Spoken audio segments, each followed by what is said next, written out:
All right, last but not least, we're going to go over question number 6. And a quick reminder that this is one of the short questions, which means you should take 10 minutes. I will say that a lot of students don't get to question 6 because they spend so much time on the high point questions of 1 and 2. 1 and 2 are the highest point values. They're about 10 points each, which is over twice as much as any of the other questions, which are 3 to 4 points each. So it is important to continue to complete those, but I would recommend that you make sure to read every single question because some of these questions have some easy points. For example, parts A and B on this question are fairly easy points. All right, so go ahead and pause the video, take some time to read everything, and then go ahead and restart. We don't have part A on this because there was just so much information and too many figures. So once you have restarted the video, I will most likely be on a slightly different slide with not having the full diagram on here. All right, hopefully you have restarted. So part A is only asking you about basically figure 1A, so that's the only one I've kept here. And it is a fairly easy question. Not only is it an identify, but they're just asking you to read the graph.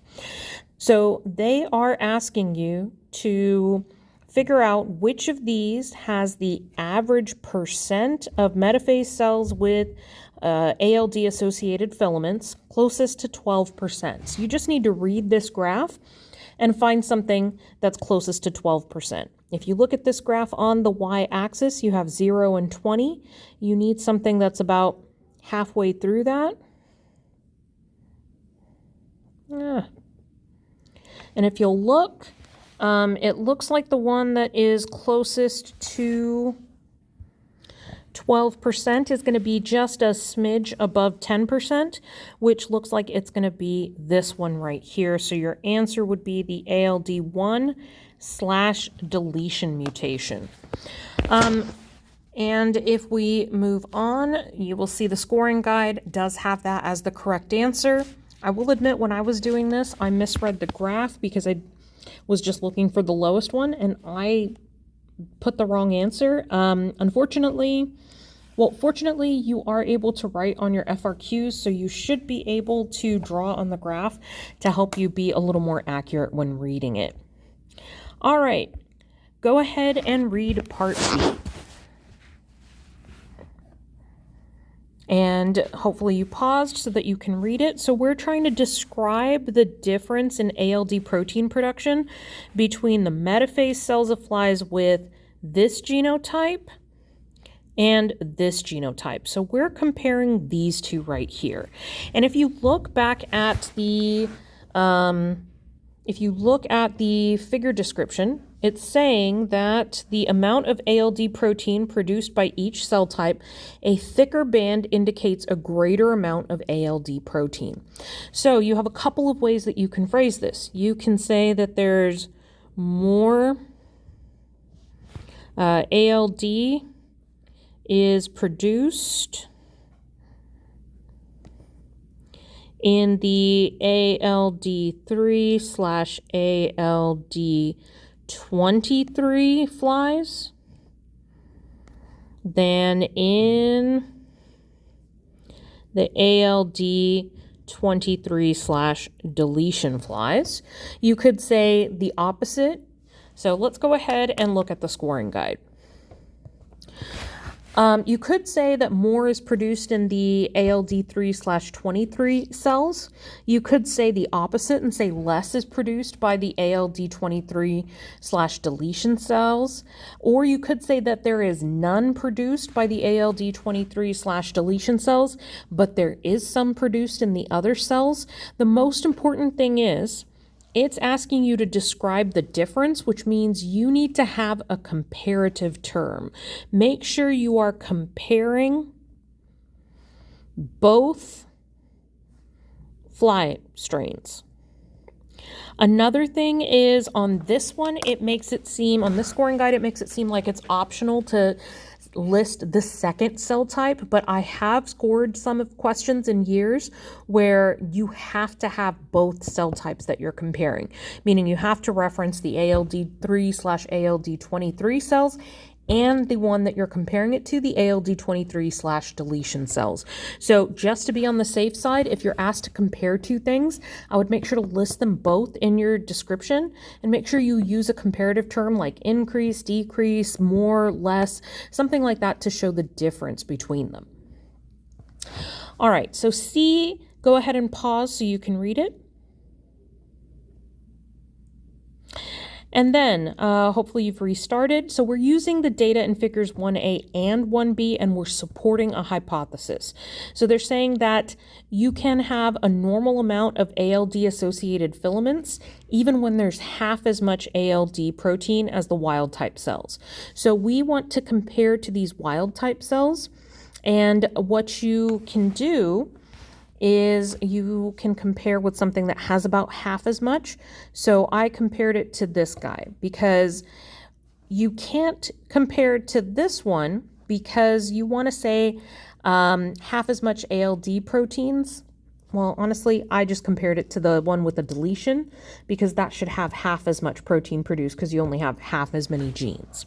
And then if we look at figure A, you'll notice that there is approximately the same amount of ALD-associated filaments, same amount of cells with ALD-associated filaments, even when you have half as much of the protein produced.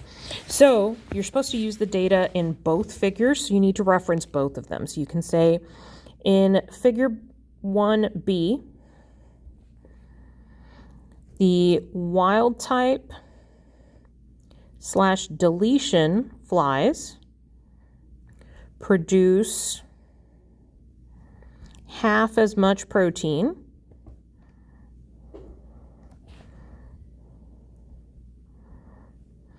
as the wild type / wild type flies.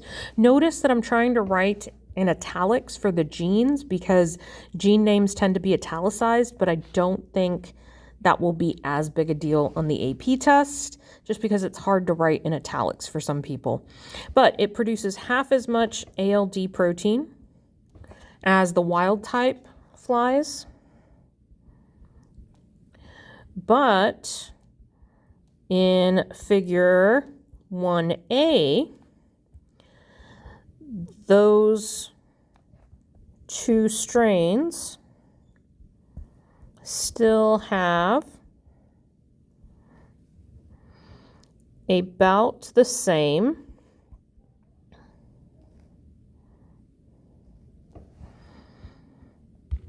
percent of metaphase cells with ALD-associated filaments. Now, you may say to yourself that on the graph, one of them is close to 80 and the other one is just above 60. But the important thing is to notice that there is overlap between the error bars. And if you want to be 100% certain, you could say something along the lines of, there is no statistically significant difference. Statistically significant difference. That is part of the purpose of why we use error bars, because it shows statistically significant differences or it doesn't. And some years they will want you to use that phrase of statistically significant difference. Some years, like in this scoring guide, if we look at it, it does not mention that. So it just says no difference, or they're basically, yeah. So if we look at the scoring guide, it's saying with half as much protein, the wild type deletion cells show no difference in percentage of ALD-associated filaments, or you can say that the data for the wild type deletion is relative to or in comparison with the wild type cells support the scientist's hypothesis. I would honestly, frankly, use that as my explanation more. And notice that in my response, I've referenced figure 1A and figure 1B just to be 100% sure to earn the credit, because like I've said, some years they are very specific about what they want you to write. All right, go ahead and pause so you can read part D. All right, so hopefully you've restarted. And then what I put in here is I put the first paragraph from the original question because I wanted to say that this ALD protein, I wanted to emphasize, it's associated with centromeres and with protein filaments produced during meiosis. And that's what we're looking at here. We're looking at ALD-associated filaments. Now, if you'll look, we're comparing the wild-type deletion and the ALD1 deletion flies here and here. And notice while the same amount of protein is produced, we have a much different phenotype. We have a much smaller amount of metaphase cells with those ALD-associated filaments. So what I chose to look at this as is the way I looked at it when I answered this myself is I said, oh, that ALD1 mutation may be some sort of point mutation or maybe some sort of mutation that allows you to produce the same amount of protein, but that protein won't associate with the protein filament. So when I was answering this, said the amount produced by both strains of flies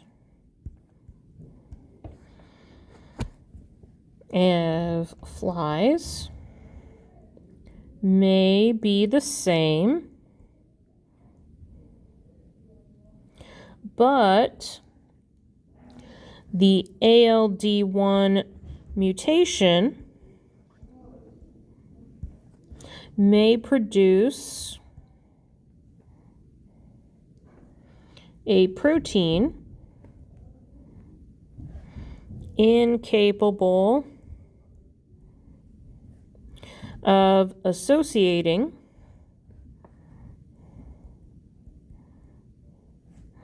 with protein filaments.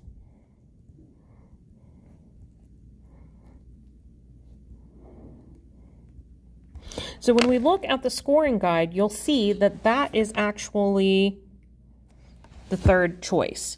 But the other two are saying something very similar, that with one functional ALD gene, which is that wild type gene, that you can produce enough ALD protein to show the same phenotype as a normal fly.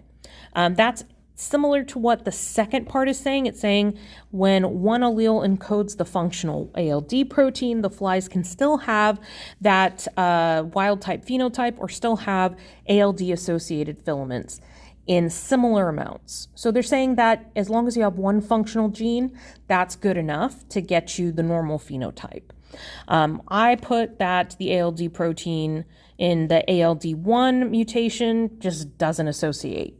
So either of those responses work. I know probably D and maybe part C were a little harder, but A and B were pretty easy. So like I said, make sure you read every single part of every single question. So if something is very easy to answer, you make sure you answer it in the time that you have. All right, next up with whatever time I have will be 2024 FRQs.